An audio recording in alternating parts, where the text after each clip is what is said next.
Oh, hi there. Thank you for clicking on this video, and today I want to share with you some of the things I found out about the Romanian people during my stay in Romania. I will share with you, and you can let me know what you think about it down in the comment section below.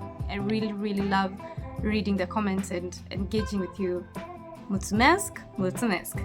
So let's get straight into it. So the first thing that I learned about the Romanian during my stay was that the Romanians have a way of finding humor and putting on humor on any situation. Very bad situations, they will put on a humor on it and it goes.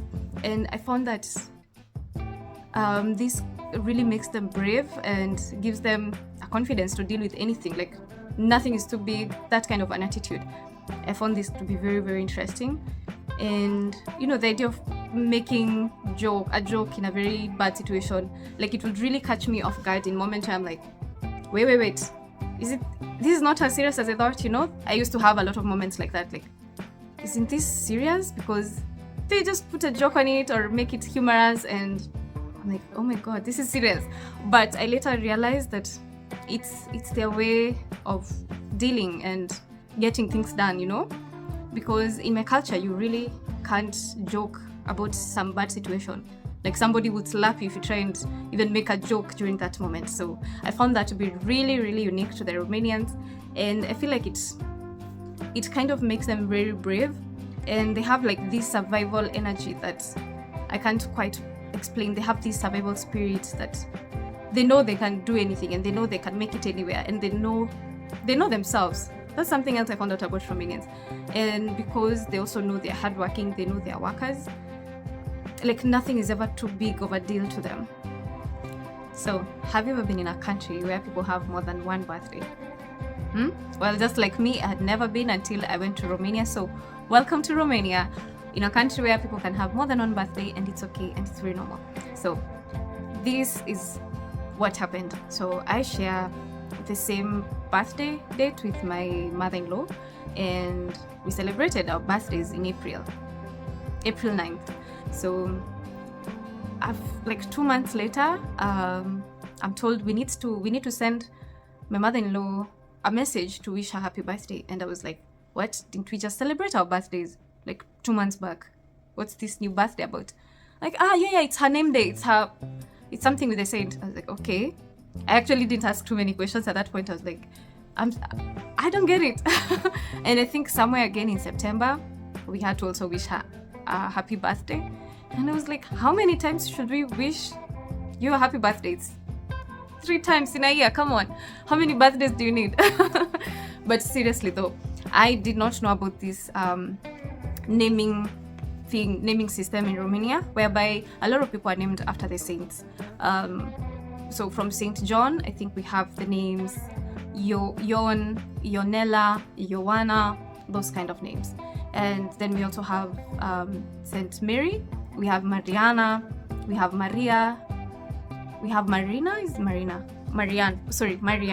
And then we also have, which other saint? I don't remember any other, but if there are more, you can let us know. And every time the name anniversary of the saint comes up on the calendar, it's also a day that you celebrate. I'm sorry, can somebody share with me in the comment section and maybe educate other people more, because I feel like I'm just going to confuse you a little bit more. But you celebrate a smaller celebration every time there is the name anniversary of that saint.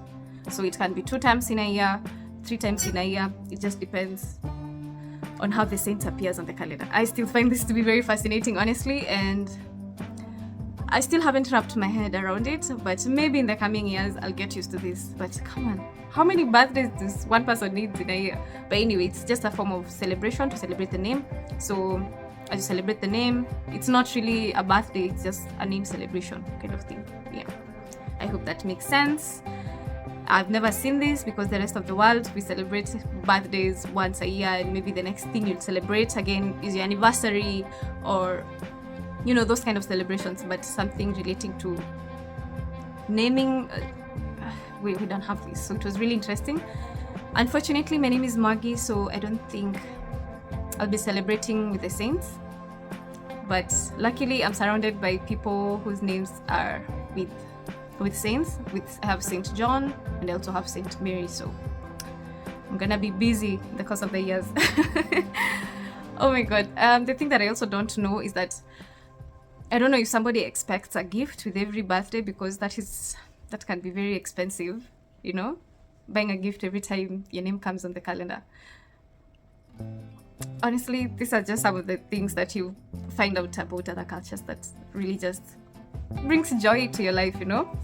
Yes. Every Romanian that I interacted with, they all had a small project they're working on. Something, you know, either in the house or in their village, something. Everybody had something they're working on. Or they have something they have built and they're very proud of. Like, I found this to be very, very interesting, because they're very industrious people. They're people who know what they want, and they're people who are always on the move doing something. They're always doing something. They're always fixing something. They're always making something new. They're always planning for the next step. And I found this to be just a Romanian way of life. You remember when I said that the Romanian language is a very romantic language? You remember? And I said that I love this language, right? Well, this hasn't changed. Still the same sentiments towards the language. However, I have some additional information about this language. The Romanian language has the most expansive, most wide variety of vocabulary of insults ever. I know you didn't expect this, you didn't see this coming, huh? So the Romanian language has so many insults. I kid you not, I was told by most of the Romanians I spoke to that they can insult somebody from January to December. That is if you're keeping tabs, from January to December, in different insults without repeating, even for a day. Can you imagine that? Can you imagine? And this kind of insults, it's like a wide range of things. It's a wide concoction of words, you know, like if you mix this and this and this, it becomes an insult. And the insults date from way back in history.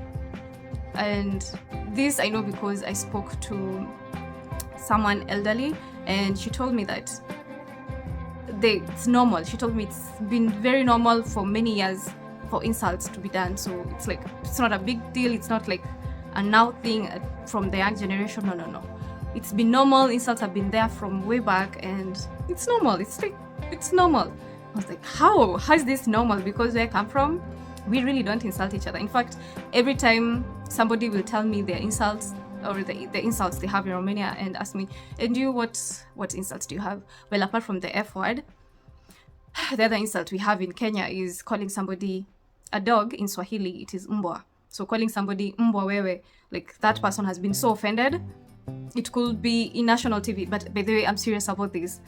Recently, there's a Kenyan lady who insulted a city council guy, and she insulted him, mbwa wewe, dog, you dog. That's what it means, you dog.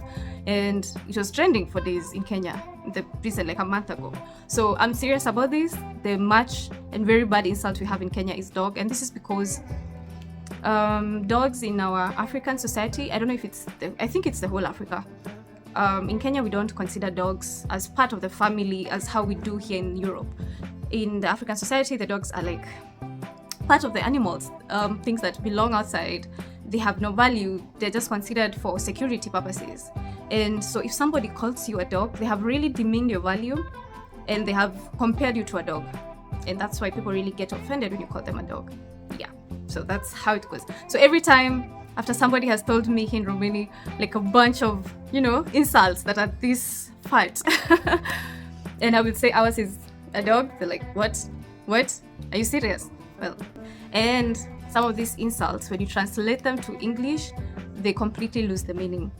Like there was this, it's a friendly insult that my friend did to another friend of mine, and I translated. And on checking on Google, it was like, it says going to my baby chicken. My friend Andra, she's the one who said this. And I translated it, and it said, go into my baby chicken. And I was like, what are you guys insulting each other here? It doesn't make sense in English, some of these insults. Actually, a lot of them don't make any sense in English. Go into my baby chicken, that was the insult. Do you see? What sense does it have? There's also another one where they insult the milk bottle that your mother fed you with when you were a baby, the nursing bottle. And I was like, how do you insult and go all the way to insult the milk bottle? Like, come on. But anyway, so this is the one thing that I found to be very unique about the Romanian language. But that is something you didn't know. Now you know. So when you come to Romania, don't get offended.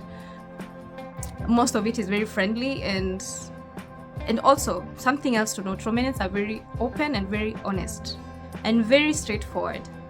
A Romanian, if they do not want to go somewhere and you ask them to go, they'll be like, no, I don't want to go. They'll never like do this.